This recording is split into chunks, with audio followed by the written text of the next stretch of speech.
조선 해운산업 관련 국회 청문회가 오늘 시작이 됐습니다. 하지만 핵심 증인이 불출석하면서 청문회는 시작부터 부실 청문회가 될 거란 지적이 제기되고 있습니다. 조태현 기자가 보도합니다. 조선해운업 부실규명 청문회는 시작부터 증인 문제로 신경전을 벌였습니다. 여야 합의로 최경환 전 경제부총리와 안종범 전 경제수석이 증인에서 제외된 것을 놓고 또 설전을 벌인 겁니다.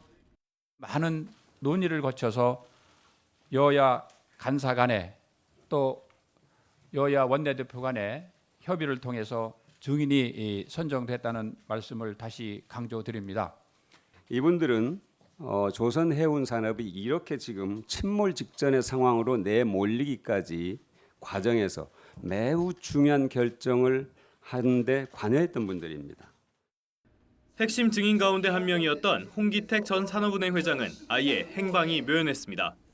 이런 가운데 열린 청문회에서 새누리당은 정부 관리에는 큰 문제가 없었고 한진해운 등 개별 기업의 책임이 더 크다는 점을 강조했습니다. 자구 계획이 불충분하니까 추가 대책을 마련해라. 분식 회계 가능성이 있다. 금감원 회계 감리 받아라. 임금 동결하고 인력 감축하는데 노조 동의서 첨부해라. 야당은 그러나 정부의 관리 소홀이 결국 대형 부실로 이어졌다고 주장하며 대우조선해양에 대한 자금 지원을 결정했다는 의혹을 받는 이른바 서별관 회의를 정조준했습니다. 대우조선은 5조 원에 달하는 분식회계가 있는 걸 알고도 어떻게 4조 2천 원을 서별관 회의에서 추가 지원을 하느냐.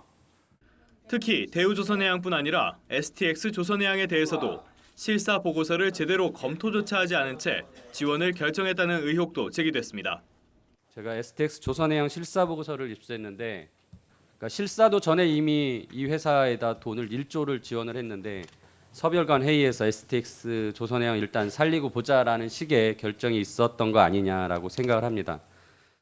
또 대책 없이 한진해운을 법정 관리로 내몰아 물류 대란이 우려된다는 지적이 잇따르자 정부는 구조조정 원칙을 지키기 위한 어쩔 수 없는 선택이었다고 강조했습니다.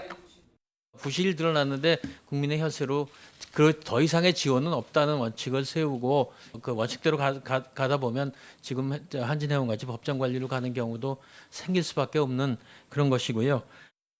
그나마 주요 증인으로 채택됐던 홍기택 전 산업은행 회장마저 불출석하면서 이틀 동안 진행되는 조선해운업 부실규명 청문회는 시작부터 한계를 드러냈다는 평가를 받고 있습니다.